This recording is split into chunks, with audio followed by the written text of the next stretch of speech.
A conversa de redação que tem a participação de Eduardo Costa, Rita Mundim e Júnior Moreira. E conta também com a sua participação ouvinte da Itatiaia por meio do WhatsApp do jornalismo 999967074.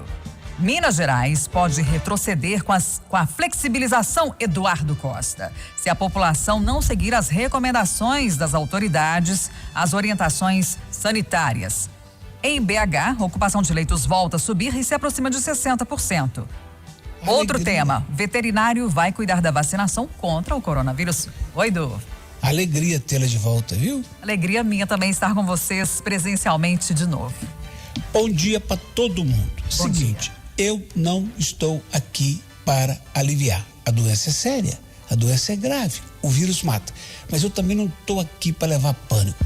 E acho desnecessária essa fala ontem do chefe de gabinete da Secretaria de Saúde, nós podemos voltar atrás. Mas claro que pode, mas todo mundo já sabe disso. E eu queria pedir que as nossas autoridades parassem de ficar só com ameaça. Para com isso, gente. Vamos dar notícia boa? Vamos dar notícia que mesmo subindo, o índice de ocupação das UTIs não chega a 60%. Margem de manobra ótima. Vamos dar outra notícia boa? Exceto a região Nordeste, todas as outras áreas de Minas estão na onda amarela e podem ir para verde esta semana. Poxa, vamos dar outra notícia boa? A vacina da Rússia, que muita gente olha com desconfiança, mas é uma vacina, chega em setembro, que é o mês que já começou. Então, vamos com cuidado? Vamos. Vamos na fé? Vamos. Mas vamos parar de ameaçar, vamos dizer assim, ei, gente, vencemos até aqui, daqui para frente nós vamos vencer mais e melhor, sabe? Chega de pessimismo, gente. Ô Rita Mundim, algum motivo de preocupação o fato de um veterinário cuidar da vacinação contra a Covid-19 no país? Bom dia de novo para você. Eu acho que, na verdade, né, eu acho que é até um preconceito, né? Porque o veterinário, assim como o médico, ele é da área de saúde. Então, tratar da saúde animal, entender da saúde animal, não tira o mérito de ninguém. As zoonoses, muitas doenças têm vetores nos animais e são transmitidas para os seres humanos. Eu acho isso muito preconceituoso. Vamos dar o crédito primeiro para que ele mostre o trabalho dele, para depois criticá-lo. Júnior Moreira, e a sua avaliação? A gente está tratando aqui já nesse primeiro tópico de 3 assuntos ao mesmo tempo. Vou tentar resumir todos então, Kátia. Bom dia para Rita, para o Eduardo, para todo mundo do Conversa de Redação. Olha, pessoal, acho que primeiro a questão do retroceder ou não, né? Sem novidade nenhuma, né? As prefeituras vão retroceder, o Estado vai retroceder quando for preciso. Desde o início dessa flexibilização eu falo aqui, precisa saber o momento que é o momento de parar um pouquinho, de frear um pouco, é o momento de liberar. Até acho que em alguns momentos nós erramos nessa situação, que era um momento, demorou um pouco demais para flexibilizar, mas sem novidade nenhuma. Sobre o aumento da taxa de ocupação dos leitos de BH e também da taxa de transmissão, sem novidade. Se flexibiliza, mais pessoas têm contato, mais pessoas tendo contato, mais vírus circulando, mais pessoas infectadas, mais pessoas que precisam de atendimento médico, a taxa de transmissão cresce também. Sobre a questão do veterinário cuidando da vacina, eu preciso esperar. Quem sabe vai ser uma grande pessoa, um grande secretário ali para cuidar disso tudo. Causa estranheza? Causa. Na hora que você lê a mensagem, a manchete, um veterinário cuidando da vacinação, causa uma certa estranheza. Mas eu prefiro dar o crédito para ele e esperar para ver. Quem sabe vai ser um cara que vai distribuir a vacina de uma forma rápida, que vai ser o grande gargalo, né? Conversava outro dia com um especialista, ele dizia, olha, não existe geladeira nos postos de saúde para armazenar toda essa vacina. Então a questão logística é muito mais preocupante do que a questão de produção dessa vacina. Vamos esperar para ver, tomara que tudo dê certo. Ô Júnior, mais curiosidade, qual é a estranheza da sua parte? É viés político ou não? Não é viés político não, eu acho que quando você coloca um veterinário para cuidar de uma vacina, muitas pessoas podem imaginar, poxa, mas ele cuida de animal, né? Ele não cuida nem de gente, mas eu não vejo problema nenhum. Saúde. Em meio à pandemia, setembro começa com campanha nacional de conscientização, Eduardo Costa, sobre a prevenção do suicídio. Eu quero saudar os nossos editores pela escolha do tema para Conversa de Redação.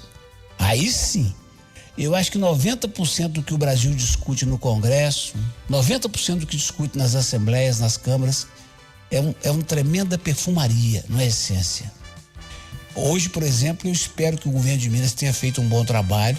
O governo de Minas, o governo Zema não é bom nisso, até aqui não tem se revelado bom nisso em negociar. Eu espero que o governo passe em primeiro turno essa reforma da Previdência, porque se bobear e perder isso vai ser um desastre para o Estado.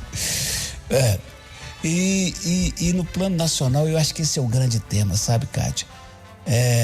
Houve um acordo de cavalheiros, 50 anos atrás, 70 anos atrás, de não se divulgar suicídio. Muita gente acha que nós, da imprensa, somos proibidos de divulgar. Não somos. E, mais recentemente, entidades ligadas à psiquiatria, a causa do suicídio, têm defendido, sim, a divulgação. Não no estardalhaço, no sensacionalismo, mas na orientação, na pedagogia. Olha, pelo fato de não divulgarmos, as pessoas não têm ideia da quantidade de suicídios e de tentativa de suicídio que nós estamos tendo.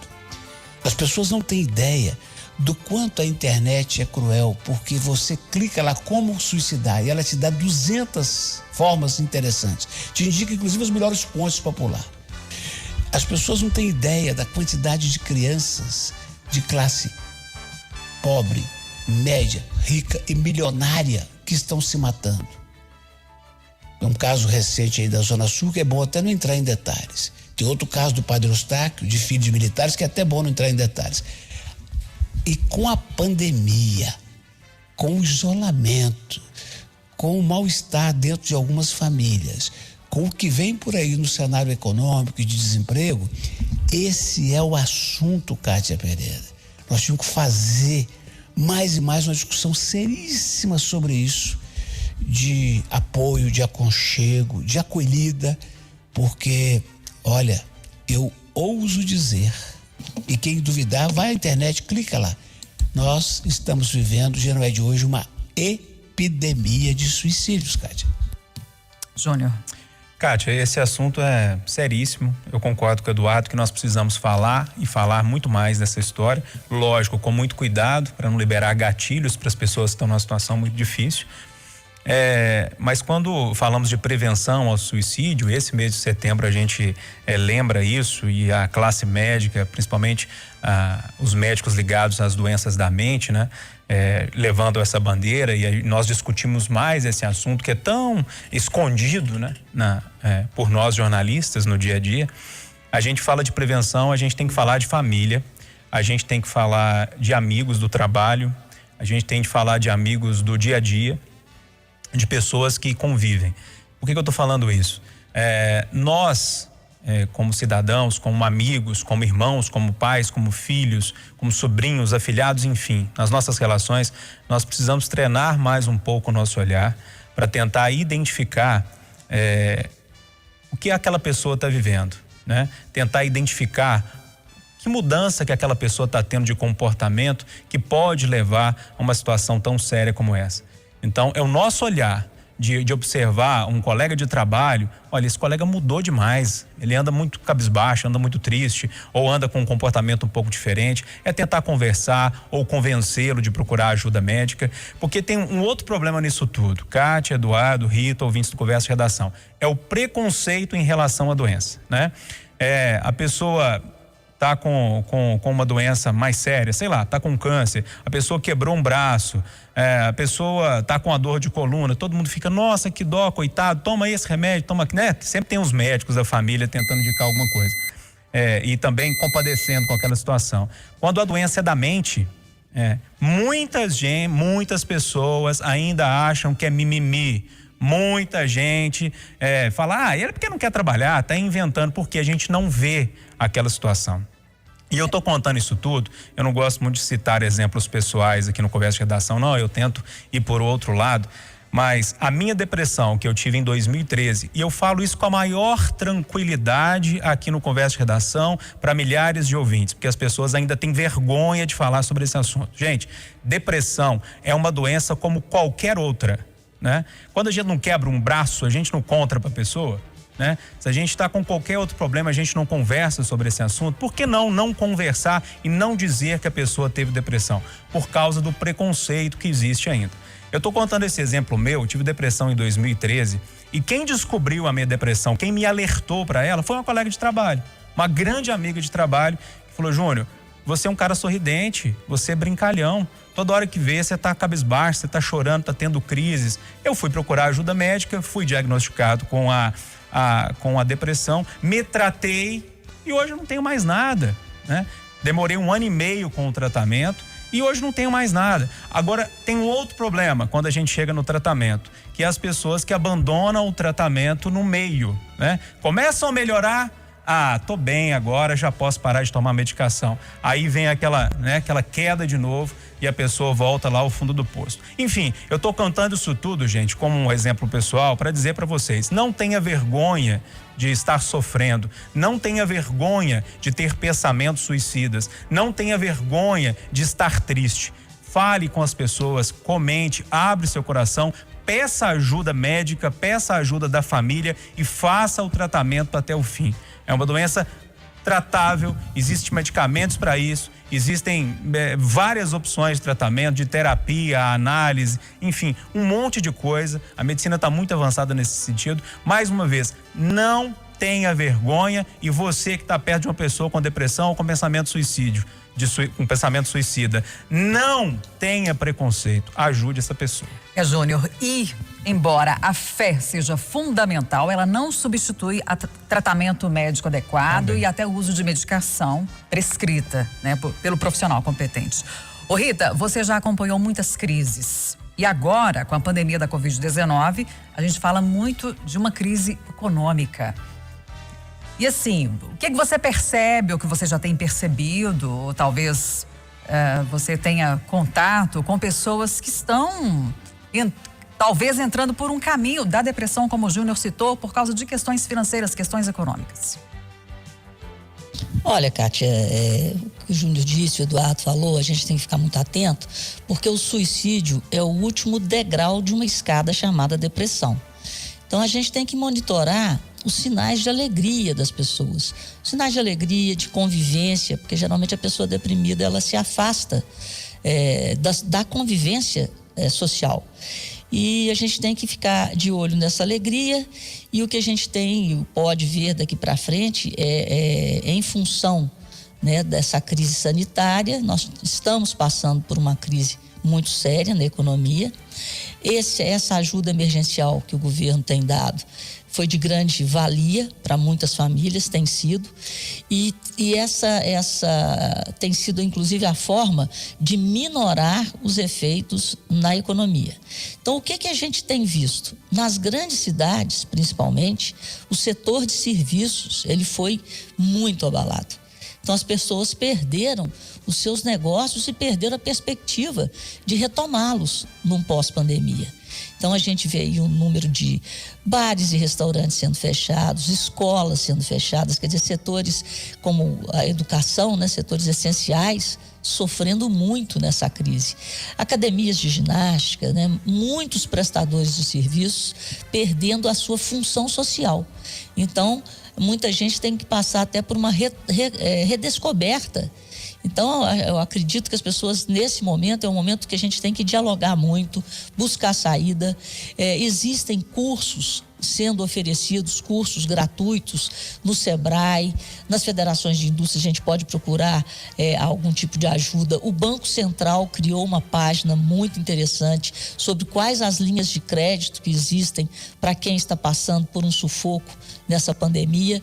E, acima de tudo, eu queria lembrar aqui um trabalho que é muito bem feito pelo CVV, que é o Centro de Valorização da Vida, que é o Disque Vida. Então, antes da pessoa, né? Então, quero reforçar isso aqui. Então, muitas vezes ela não dá conta de conversar, não dá conta de procurar alguém próximo. Disque no CVV, que é um trabalho de muito tempo e feito com muito sucesso e muito amor pelas pessoas que conduzem o Centro de Valorização da Vida. 188 é o número. Rita, a gente quer continuar com você. O IBGE vai divulgar hoje o resultado do PIB do segundo trimestre, impactado pela pandemia. O Bolsonaro deve anunciar o programa Renda Brasil e a prorrogação do auxílio emergencial com mais 4 parcelas de R$300. Eu não sei se o Renda Brasil sai do papel hoje, não.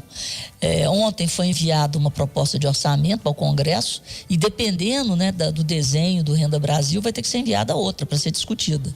E a grande interrogação disso tudo é essa necessidade de um gasto social e de onde que esse dinheiro vai vir. Porque, pelo que foi enviado ontem e pela cabeça do presidente Jair Bolsonaro, eles estão querendo aumentar em cerca de 42% os assistidos pelo Bolsa Família nessa repaginação que será o Renda Brasil. E além de aumentar a base em quase 50%, eles querem aumentar o valor do benefício. Então, isso tem que ficar bem claro, porque existe uma série de programas sociais que seriam reunidos em um só. Esses programas estão mantidos no orçamento que foi encaminhado ontem. E chamou a atenção porque existe uma dotação extra de cerca de 8 bilhões para o Ministério da Cidadania, mas insuficiente para cobrir um novo programa. Então, é por isso que o mercado anda muito apreensivo com os gastos públicos, porque a gente tem que saber de onde tirar para poder gastar. E em relação ao PIB, o Produto Interno Bruto, é um número do retrovisor, né? E deve vir aí uma queda de 9% a 10%. Essa é a expectativa. O governo trabalha com um número menor, entre 7% e 8%. E a surpresa positiva do PIB, mais uma vez, deve ser o agronegócio. O setor agropecuário deve apresentar um crescimento em torno de 2%. E é por causa desse agronegócio que nós teremos hoje também a divulgação dos números da balança, e a balança comercial brasileira deve bater novo recorde positivo pelo aumento das exportações brasileiras de produtos do agronegócio, de soja, milho, de proteína animal e ainda da indústria extrativa mineral, né, de minério, principalmente para a Ásia. Então é um número do retrovisor, não é bonito, né? Mas a gente tem que olhar daqui para frente. As vendas ao varejo já voltaram aos níveis pré-pandemia. O agronegócio está operando acima do nível que estava no pré-pandemia. Só falta agora a indústria, que através da construção civil vem recuperando fôlego, e o setor de serviços, que vai ser o último a se recuperar por causa da demora na flexibilização. Mas daqui para frente, acho que teríamos sinais, né, de recuperação e sinais fortes de recuperação. Eduardo Costa, e sua expectativa para essas notícias que vêm da economia ao longo do dia de hoje? Tô torcendo muito para pronta recuperação, para a máquina funcionar, porque o que vem por aí, Cátia, eu via hoje notícias de que com essas 4 parcelas de R$300 do auxílio emergencial, que reputo necessárias, vão custar 100 bi. E com isso, o rombo nas contas públicas vai se aproximar de 1 tri. Eu nunca imaginei um dinheiro desse. R$1 trilhão. Essa ilusão de que o governo emite moeda, não. Essa conta alguém vai pagar. E eu temo que vão ser os mesmos que sempre pagaram. Quem tem iate vai continuar sem pagar IPVA, e quem tem um Fusquinha vai pagar mais IPVA. Eu temo, sabe? A auditora fiscal Tânia Gontijo disse dia desse para mim que só o fato de os governos não terem corrigido o imposto de renda ao longo dos últimos anos, este e outros governos, nos dão um prejuízo a quem paga imposto de renda de 40%. Então, fé na vida, fé nas mudanças, no crescimento, mas não vão fazer dívida não, o que vem por aí não é bonito não. Ô Júnior, os casos de estupro contra meninas estão explodindo na região metropolitana. Em Betim, pai é investigado por abusar da própria filha de 14 anos em Ribeirão das Neves. Idoso é preso por estupro de uma criança de 11. Vai um pouco na linha do suicídio. Olhar de perto, ficar atento ao que está acontecendo com quem está ao nosso redor. O problema, Cátia, é que esse tipo de crime ainda pode ser cometido por quem está perto, né? No caso, dos casos... Por quem deveria proteger. Por quem deveria proteger, exatamente. É um assunto que me causa nojo, realmente meu estômago embrulha quando tem que falar de estupro, ainda mais de crianças, né? É um assunto que nós debatemos muito aqui. Você sabe uma coisa Cátia? que me entristece também? É porque em muitos casos tem consentimento da mãe. Tem muito disso, gente já ouviu muita história assim. Mas assim, para resumir a história, a gente discutiu muito esse assunto aqui no Conversa de Redação, com o caso daquela menina lá do Espírito Santo, né? É uma história que alguns casos aparecem, mas o que me preocupa mais ainda são os milhares de casos que estão por aí, que ainda estão encobertos, né? Muita gente não quer falar, a mulher ou a criança ou o próprio garoto não tem coragem de contar aquilo para frente, e também a subnotificação, né? É um problema seríssimo que nós precisamos conversar também, discutir mais sobre ele. Rita Mondin. Isso que o Júnior disse, a gente até teve uma antevisão, né? Porque depois daquele caso da menina do Espírito Santo, esses números viriam à tona, exatamente por um gatilho das pessoas que sofrem o abuso terem a coragem de contar, e é o que nós estamos vivenciando, como foi o caso aí do João de Deus, né? Depois que uma contou, as mulheres apareceram pelo Brasil afora. Então eu acho que deveríamos ter um tipo de campanha, né? Incentivando a vigilância sobre o tema, e infelizmente, geralmente a maioria dos casos acontecem dentro das famílias. Isso é que, como você disse, até com o consentimento da própria mãe, que é mais triste. O Eduardo Costa, incentivar a vigilância, a denúncia e, ao mesmo tempo, cobrar mecanismos para que as pessoas envolvidas, principalmente as vítimas, sejam protegidas. E claro. Porque é inegável que é um fato, assim, que causa muita vergonha, né, Eduardo? E claro, ter consequência para os atos. O inominável Roberto Jefferson, que eu odeio, falou uma frase uma vez pro inominável Zé Disseu, que eu odeio, que eu não vou esquecer nunca, eu gosto dessa frase. O senhor desperta em mim os instintos mais selvagens. É o que eu tenho em relação ao estuprador. E ontem à noite, vendo pelas imagens da TV o Abdel Malci voltar à cadeia, aquela canguiça voltar à cadeia, eu pensei, realmente eu não sou um cristão, viu, Rita? Eu não sou um cristão ainda no ponto bom, não. Porque eu ainda desejo mal pros outros. Que alegria de ver aquele velho voltar pra cadeia acabado. E por mim, morfava lá por mais 500 anos. Eu tenho asco do abusador, principalmente quando ele é parente, viu, Cátia? Eu não posso falar desse trem, não, que eu falo palavrão no ar. Então até amanhã, viu, Cátia? Ô, Eduardo Costa, você me fez lembrar de situações em que eu falo muito com a Adriana. Eu não quero tocar nesse assunto com você, não, que eu me sinto, assim, extremamente pecadora, pensando pelo lado cristão, né? Eu preciso rezar mais. Vou rezar mais, porque a gente fala, esse assunto realmente me causa, o Eduardo usou a palavra asco, né? Agora tá na moda usar ranço, né? Eu fico com repulsa daquela hora que eu vejo aquela imagem, enfim, mais uma vez eu repito, é um assunto para nós discutirmos mais, falar mais, para trazer isso à tona, encorajar as pessoas que estão sofrendo esse abuso em denunciar e levar esses monstros para a cadeia. E alertar e orientar que a justiça não seja feita com as próprias mãos, que a justiça venha dos mecanismos institucionais, né, Eduardo Costa? 8h59. Eduardo, acho que você... Eu só rapidinho, acho que você não precisa rezar mais, não. As famílias brasileiras, precisam de orar e vigiar. É isso.